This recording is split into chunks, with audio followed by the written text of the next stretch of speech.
Welcome back to my YouTube channel the shorthand expert. देखिए आज की इस वीडियो में मैं महोदय के खंड 2 का प्रतिलेखन संख्या 21 का मैटर लेकर आई हूँ, जिसमें आने वाले कुछ शब्द जिनकी मैं आउटलाइन लेकर आई हूँ। लेकिन उससे पहले मैं आपको एक बात बता देना चाहती हूँ। देखिए जैसे कि आप सभी जानते हैं कि बीएसएफ की एक संभावित डेट एग्जाम की आ चुकी है, तो अभी से आप अपने सीबीटी की और स्किल टेस्ट की तैयारी आपने शुरू कर दी होगी। तो उसी को ध्यान में रखते हुए मैं कल से आपके लिए 1000 शब्दों का मैटर लेकर आऊंगी। तो आइए पहले ये सब चीज देख लेते हैं। देखिए सबसे पहले आता है भारत, तो ये हो गया हमारा भारत। फिर आता है बहुभाषा भाषी, तो ये हो गया बहुभाषा और ये भाषी, ठीक है, बहुभाषा भाषी। अब आता है खान पान, तो ये हो गया खान, इसको शुरू में काट दीजिए और ये हो गया पान, खान पान। या फिर इसको आप ऐसे भी कर सकते हैं, इसमें आप नए का आंकड़ा भी लगा सकते हैं, खान पान। फिर आता है वेशभूषा, ये हो गया वेश, ये भूषा। फिर आता है रीति रिवाज, तो ये हो गया रीति, ये हो गया रिवाज। अब आता है आवश्यक, यह है कि, तो ये आवश्यक का सब चिन्ह है, ये है कि, आवश्यक यह है कि।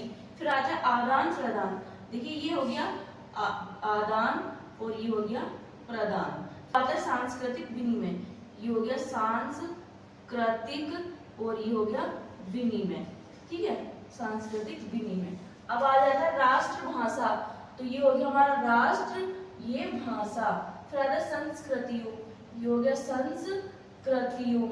फिर आता है सहायक, तो ये हो गया से और ये है और ये के, सहायक। फिर आता है द्विभाषिकता, तो ये हो गया द्विभाषिकता, द्विभाषिकता। फिर आता है जनसंख्या, तो ये हो गया जनसंख्या। फिर आता है सांख्यिकीय, तो ये हो गया सांख्यिकीय, ठीक है। अब आता है भारतवासी, तो ये हो गया भारतवासी। अब आता है हिंदी भाषियों, तो देखिए ये हिंदी का सब चिन्ह है, इसमें भाषी लगा दीजिए, हिंदी भाषियों, यहाँ पर ए लगा दीजिए। फिर आता है व्यवसाय, तो ये हो गया व्यवसाय।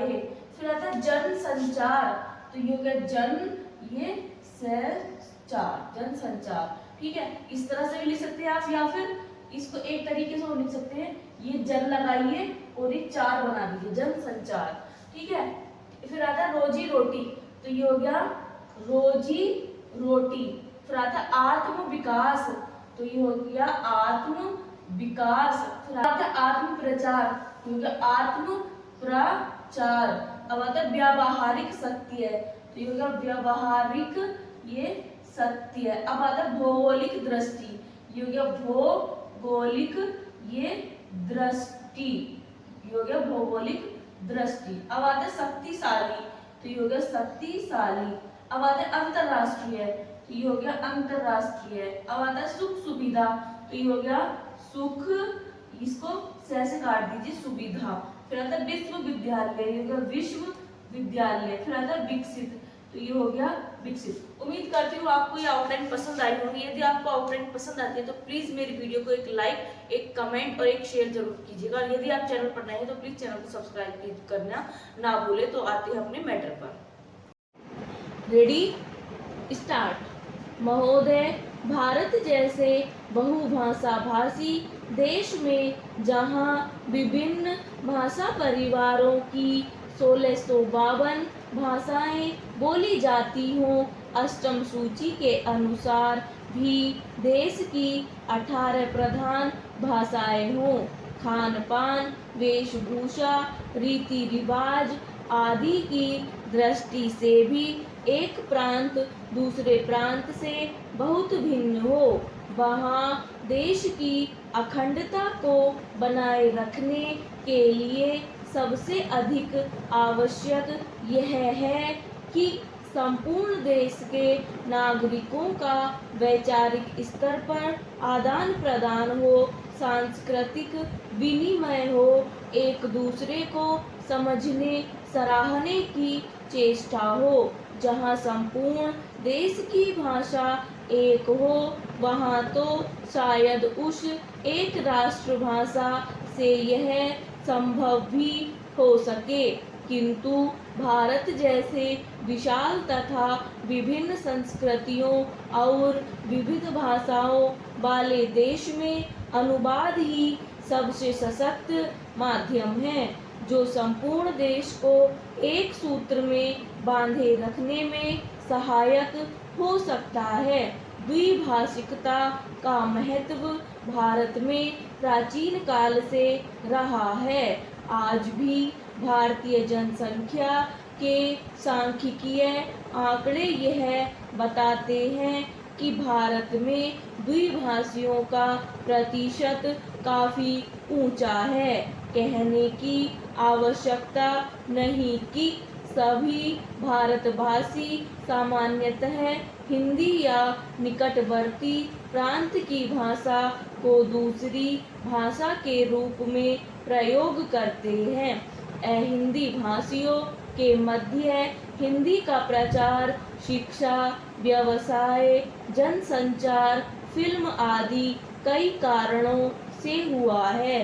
द्विभाषिकता का महत्व रोजी रोटी तथा आत्म विकास या आत्म प्रचार से बढ़ता है। यह द्विभाषिकता अनुवाद की मूल भित्ति है। एक व्यक्ति अपने भावों व विचारों को दूसरे तक पहुंचा सके तथा दूसरे की बात स्वयं समझ सके, इसीलिए वह दो या अधिक भाषाएं सीखता है। यह व्यवहारिक सत्य है कि जो व्यक्ति जितनी अधिक भाषाएं जानता है वह उतना ही बहुज्ञ है, क्योंकि भाषा के सहारे उसका परिचय क्षेत्र तो बढ़ता ही है, वह विभिन्न भाषिक संस्कृतियों से भी परिचित होता है। देश चाहे भौगोलिक दृष्टि से छोटा हो या बड़ा, शक्तिशाली हो या निर्बल, धनी हो या निर्धन, संश्लिष्ट अंतर्राष्ट्रीय राजनीतिक स्थिति को समझने के लिए दूसरे देशों की साहित्यिक, दार्शनिक, वैज्ञानिक स्थिति को समझने तथा उनसे लाभ उठाने के लिए उसे अनुवाद का सहारा लेना पड़ता है। सभी विकसित देशों में इसीलिए अनुवाद का बड़ा महत्व है। अनुवाद संबंधी बड़े बड़े संस्थान हैं तथा बड़े सुनियोजित ढंग से अनुवाद कार्य होता है। मैं आपको यूरोप के एक छोटे से देश बल्गारिया का उदाहरण देता हूँ। बल्गारिया की जनसंख्या 40 लाख है। बल्गारिया में पर्यटकों की वर्ष भर भरमार रहती है और उसका विदेशी मुद्रा अर्जन का मुख्य स्रोत भी पर्यटन उद्योग ही है। विश्व के अनेक देशों के पर्यटक वहां आते हैं, जिनमें बल्गारियन भाषा जानने वालों की संख्या नहीं के बराबर ही होती है। इन पर्यटकों की सुख सुविधा के लिए तथा उन्हें भाषा की कठिनाई न हो, इसलिए दुभाषियों की जो यूरोप की विभिन्न भाषाएं जानते हों आवश्यकता होती है। इसके लिए विश्वविद्यालयों में नियमित रूप से युवक युवतियां विदेशी भाषाएं सीखते हैं और दुभाषीय का काम करते हैं। Bram stock.